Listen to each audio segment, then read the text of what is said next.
Look up at the night sky, at those millions, billions, maybe even trillions of tiny shining points. Since the dawn of time, we have looked at the stars with awe and fascination. We think of them as symbols of constancy, of eternity, of an endless light. But what if I told you that this is just an illusion? That behind that tranquil glow lies the most dramatic and brutal dance in the universe, a dance of death and rebirth. Today we will take you on a journey to the end, not the end of the universe, but the end of a star. We will witness the most spectacular show the cosmos can offer, the death of a star, the life of a star. A giant energy factory. To understand how a star dies, we must first understand how it lives. A star is nothing more than a gigantic, self-gravitating ball of plasma, a state of matter where electrons have been stripped from atomic nuclei. In its core, called the nucleus, unimaginable conditions prevail. The pressure is billions of times greater than on Earth, and temperatures reach millions of degrees Celsius. In these extreme conditions, a crucial process takes place that sustains every star's existence: thermonuclear fusion. The nuclei of hydrogen atoms, the lightest element, collide with such force that they merge into heavier helium nuclei. It is this process that releases enormous amounts of energy, which are radiated into space in the form of light and heat. This outward pushing energy keeps the star in balance, counteracting the immense force of gravity that is trying to crush it. It is a delicate dance that lasts for millions, or even billions of years. Chapter 2. A calm end. The fate of our sun. Not all stars die in a spectacular way.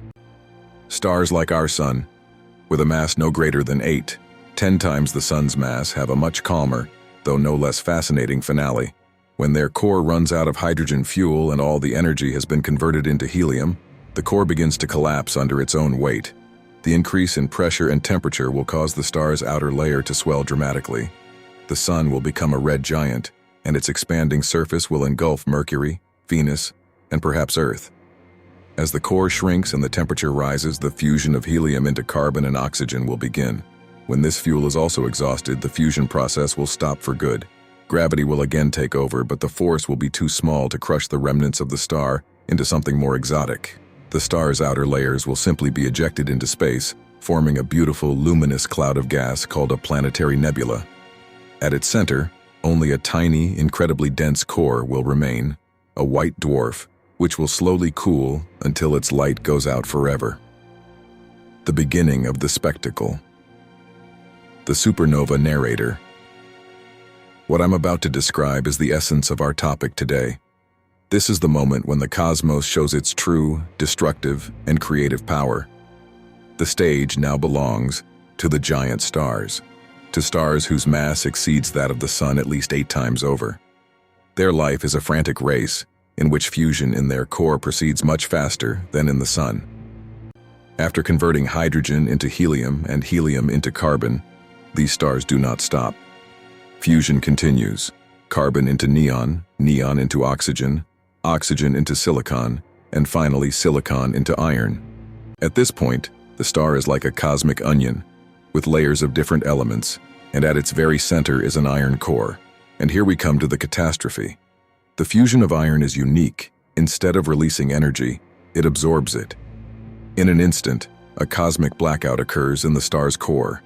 The energy source that sustained the star for millions of years suddenly vanishes. Gravity, having no opponent, triumphs. In a fraction of a second, the star's core, the size of Earth, collapses, shrinking to the size of just a few kilometers. This results in an unimaginably dense neutron star, and the force of the collapsing matter is so great that the star's outer layers hit this super-dense core and instantly bounce off it with an unimaginable energy. This shock wave rips the star apart. This is a supernova, an explosion that can briefly outshine an entire galaxy, consisting of billions of stars. It's like all the lights in New York City turning on and off in an instant, but on a cosmic scale. The legacy of death. Cosmic nurseries. A supernova is not just destruction. It is also the most powerful element factory in the universe. In the extreme conditions of this explosion, all elements heavier than iron are created: gold, platinum, lead, uranium. Everything that is precious and rare that makes up our bodies, our planet, our phones, comes from these stellar explosions. Remember that popular quote? We are stardust. This is not a metaphor. It is literally true. Every carbon atom in our DNA, every oxygen atom we breathe, was once forged in the heart of some distant supernova. But that's not all. A supernova eruption throws all this newly created matter into outer space. Before it disperses, the matter forms spectacular luminous clouds of gas and dust that we know as nebulae, such as the breathtaking Crab Nebula, the remnant of a supernova that exploded in the year 1054. And it is in these cosmic nurseries, in these clouds born from the death of another star, that a new cycle can begin. The shock wave of a supernova can compress dense clouds of gas, initiating their gravitational collapse. This is how new stars are born, and around these stars, from the matter left over from the same supernova, protoplanetary disks form, from which new planetary systems are born. What remains at the very center of a supernova? It depends on the mass of the original star. If the core that survived the explosion has a mass of up to about 3 times that of the Sun, a neutron star will form, an incredibly dense object that consists almost entirely of neutrons. A teaspoon of its matter would weigh billions of tons. Sometimes these neutron stars spin at enormous speeds, emitting beams of radiation into space that we see as pulsars. However, if the core's mass is even greater, gravity is so powerful that nothing, not even light, can escape it. A black hole is formed, the ultimate cosmic cemetery where space and time bend into infinity. The death of a star is not an end.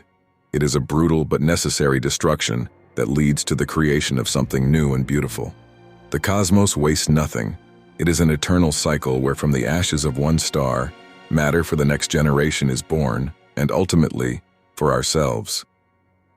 The next time you look at the night sky, remember that you are not just looking at the light of stars, but at a history of life, death, and rebirth, and that you are a part of it. You are children of the universe, forged in the fire of a supernova.